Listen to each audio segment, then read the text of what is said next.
My name is Miguel, and I have always been skeptical about the supernatural. Ghost stories and haunted houses always seemed like nonsense invented to scare children or attract tourists. Maybe that's why I so readily accepted the job as caretaker at the House of Seven Deaths, a historic 19th century mansion famous for its macabre legends. The imposing house, with its dark windows and weather-worn facade, stood atop a hill isolated from the rest of the city. When I first arrived on a cloudy autumn afternoon, I felt a shiver run down my spine. Dry leaves danced in the cold wind, whispering secrets I did not yet understand. Little did I know that those old walls held much darker secrets than any urban legend could suggest. Secrets that would soon come to light, dragging me into a nightmare from which I wasn't sure I could escape. My first day of work was uneventful. I spent most of my time cleaning dusty rooms and organizing ancient objects to be displayed to visitors. The creaking of the wooden floor and the constant ticking of old clocks were the only sounds that broke the sepulchral silence of the house. At night, as I was closing up and preparing to leave, I heard a strange sound coming from the second floor. It sounded like the low cry of a child. Intrigued and a bit scared, I went upstairs to investigate. The second floor corridor was dark, illuminated only by the faint light of the moon coming through the dusty windows. "Hello!" I called out, my voice echoing off the walls. The crying stopped abruptly. I was about to turn back when I heard it again. A low, sad sob coming from behind one of the closed doors. With my heart racing, I approached. The sound grew louder. It was definitely the cry of a child. I hesitated for a moment before turning the doorknob. The door creaked open, and I entered the dark room. The crying stopped. I groped along the wall for the switch and turned on the light. The room was completely empty except for an old doll sitting in a rocking chair in the corner. Its glass eyes seemed to follow me as I looked around, confused. Then I noticed something strange. Despite it being a cold night, the room was oddly warm, and there was a smell, a sweet, nauseating odor that reminded me of decaying flowers.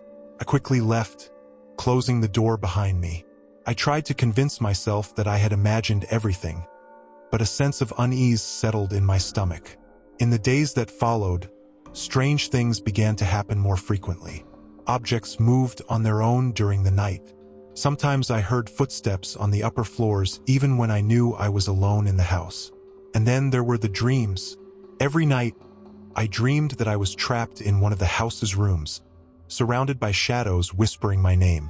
Pale, ethereal figures danced around me, their faces contorted in expressions of pain and anger. I tried to scream, but no sound came out, and there was always a dark figure in the corner, watching me with bright, malevolent eyes. I woke up in a cold sweat, the smell of rotten flowers lingering in my nostrils. The dreams felt so real that I began to doubt what was real and what was a nightmare. It was around this time that I met Dona Clara, the former housekeeper who still lived nearby. She noticed my altered state and called me over to talk. "You've seen something, haven't you?" she asked, her faded blue eyes studying me intently. I hesitated but ended up telling her everything. To my surprise, Dona Clara was not shocked. "This house has many secrets, Miguel," she said in a low, grave voice. "Secrets that people tried to forget but never really died." Dona Clara told me the true story of the House of Seven Deaths. How in the 19th century, the house belonged to a wealthy merchant named Augusto Mendez. He had 7 children, all of whom died under mysterious circumstances over the course of a year. "They say Augusto made a pact with the devil," Dona Clara whispered. "He sacrificed his own children in exchange for wealth and power. But the price was too high, and in the end, he went mad and hanged himself in the attic." I was horrified by the story, but something inside me knew it was true. I asked Dona Clara what I should do. "There is a ritual," she said hesitantly. "Something that could free the trapped souls here. But it is dangerous, Miguel. Many have tried and failed." Before Dona Clara could give me more details, we were interrupted by a sharp scream from the house. We ran to investigate and found one of the tour guides in a state of shock. She was trembling, pointing at the old mirror in the entrance hall. On the fogged-up mirror, written in what appeared to be blood, were the words, 7 lives for 7 deaths. In the days that followed, the supernatural occurrences intensified. Doors opened and closed by themselves. The smell of rotten flowers lingered in the air. And worst of all, visitors and staff began to report seeing pale children wandering the corridors. I knew I had to do something. With Dona Clara's reluctant help, I began to prepare for the ritual. She gave me detailed instructions but warned that I would have to discover some elements on my own. "The spirits will guide you," she said, "but beware of their tricks. Not all of them want to be freed." On the chosen night, I entered the house alone after it had closed. The air was heavy and suffocating, smelling of mold and dead flowers. The shadows seemed to move on the walls as if they were alive. I began the ritual as Dona Clara had instructed. I lit 7 candles, 1 in each room where the children had died. I spread salt on the floor, forming a protective circle, and began to recite the ancient words she had taught me. First, nothing happened. Then, suddenly, all the doors in the house slammed shut at the same time. The wind howled outside, making the windows rattle. I heard the sound of children laughing echoing through the corridors. Figures began to materialize around me. 7 children, their skin pale and their eyes empty. They danced in circles around me, their ghostly voices singing a distorted lullaby. And then I saw him, Augusto Mendez. He materialized in the center of the circle, his body hanging by an invisible rope, his bloodshot eyes staring at me with fury. "You came to free us." His voice was like nails scratching a chalkboard. "But the price is high, Miguel. Are you willing to pay it?" I swallowed hard, remembering Dona Clara's warning. "What is the price?" I asked, my voice trembling.